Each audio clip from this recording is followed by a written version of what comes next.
आज काही तब्येत बरी वाटत नव्हती, त्याच्यामुळे सकाळ सकाळी मी डॉक्टरकडे गेली. डॉक्टरकडे जाऊन आल्याच्यानंतर डॉक्टरने सोनोग्राफी सांगितली. अशी पण 9व्या महिन्यातली सोनोग्राफी करायचीच होती. मग मी सोनोग्राफी करायला गेली. तिथे बघा मस्तपैकी मी एक व्हिडिओ काढला आणि छोटासा क्लिप काढला आणि त्याच्यानंतर सोनोग्राफी करून झाल्याच्यानंतर मी घरी आली. आज काही जेवण नव्हतं बनवलं मी अचानक आल्यामुळं, त्याच्यामुळे पप्पानी आणि दादानी माझ्यासाठी ना पनीर बिर्याणी मागवली.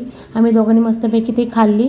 त्याच्यानंतर दुपारी मग परीना बाबांना ना भाजी निवडायला मदत करत होती बघा कशी. मी नुसतीच बसलेली होती, पण त्या दोघांचं बघा भाजी निवडायचं चाललं आहे. पप्पा आमचे एकसाथच भाजी आणतात आणि मस्त निवडून ठेवतात ते, म्हणजे 2-3 दिवस जाते. संध्याकाळी मग बाबा सांगतील तशी मग दिवाबत्ती चालली होती माझ्या लेकीची. मग लगेच मला आरती द्यायला आले बघा, आरती घे मम्मी म्हणून.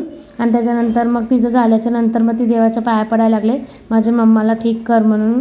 त्याच्यानंतर मग बेबीला पण आरती दिली नव्हती तिने, तर बघा कशी नौटंकी करत बेबीला आरती द्यायला आले माझ्याकडे. त्याच्यानंतर संध्याकाळी मग पप्पांसोबत बघा गेम चालला आहे तिचा माळ्या. जेवण झालं असलं तरी पण पप्पाने ते तसं केलंच पाहिजे तिला.